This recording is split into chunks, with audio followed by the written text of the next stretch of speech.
Sana nga lang kung dito pa ako dadalhin kung saan yung mga bagay-bagay dito ay umiikot lang. Yung lang kahit alam mong pinapaikot ka lang pero ang saya-saya mo. Joke lang. Ay, dito kasi kami sa park. So yun nga, kaninang mga bandang 8 PM, akala ko hindi kami aalis kasi gabi na. Ay nako, nag-aaya pala silang pumunta dito.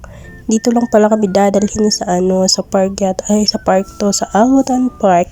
First time kong lumabas na kasama sila ngayong taon na 2024. Kadalasan lagi kasi ako iniiwan. So, yan, yung laruan na yan, yung may airplane.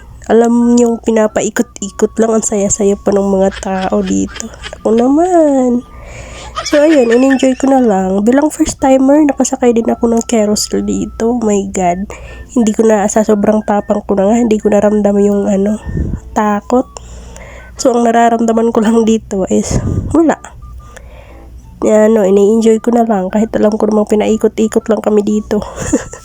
Ito nga yung paakyat kami, mga 2 beses na tong paakyat namin sa carousel. So yan yung view sa labas.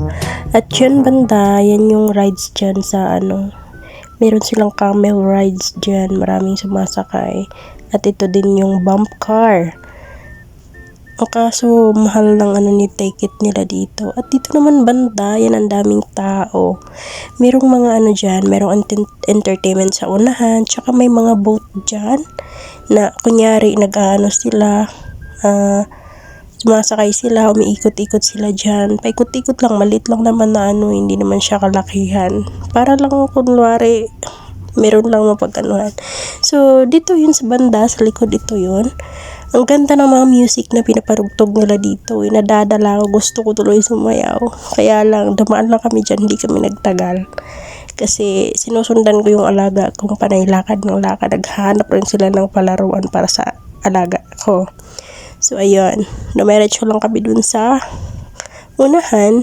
Pero maya-maya, bumalik lang kami dyan. So, ito na nga yung pagbalik namin, may sumasayaw na mga entertainment na sila. So, yun lang.